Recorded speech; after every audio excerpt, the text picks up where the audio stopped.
Καλώς όρισες στη σελίδα μου. Γνωρίζεις τον νόμο του Ματκάλφερ, του ιδρυτή της 3Com και δημιουργό του Ethernet, ο οποίος λέει ότι η οικονομική αξία ενός δικτύου ισούται με το πλήθος των χρηστών του δικτύου στο τετράγωνο. Όταν δηλαδή προσθέτουμε χρήστες σε ένα δίκτυο, η αξία του δικτύου αυξάνεται γεωμετρικά. Γι' αυτό, στόχος μου με αυτά που θα ακούσεις και θα δεις στα επόμενα λεπτά, δεν είναι να σε γράψω κάπου. Στόχος μου είναι να βρω τους κατάλληλους συνεργάτες που μαζί να ανέβουμε τα σκαλιά της επιτυχίας. Όταν λέω κατάλληλους συνεργάτες, εννοώ συνεργάτες οι οποίοι να μπορούν να αφιερώσουν μερικές ώρες σε αυτό που κάνουμε κάθε εβδομάδα. Συνεργάτες στους οποίους αρέσει η επικοινωνία με άλλους ανθρώπους, αν και τονίζω ότι δεν ασχολούμαστε με πωλήσεις.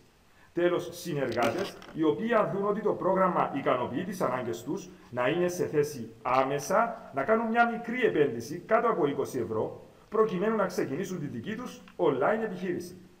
Αν δεν πληρείς τις πιο πάνω προϋποθέσεις, πιθανόν αυτό που θα δεις και θα ακούσεις να μην κάνει για σένα.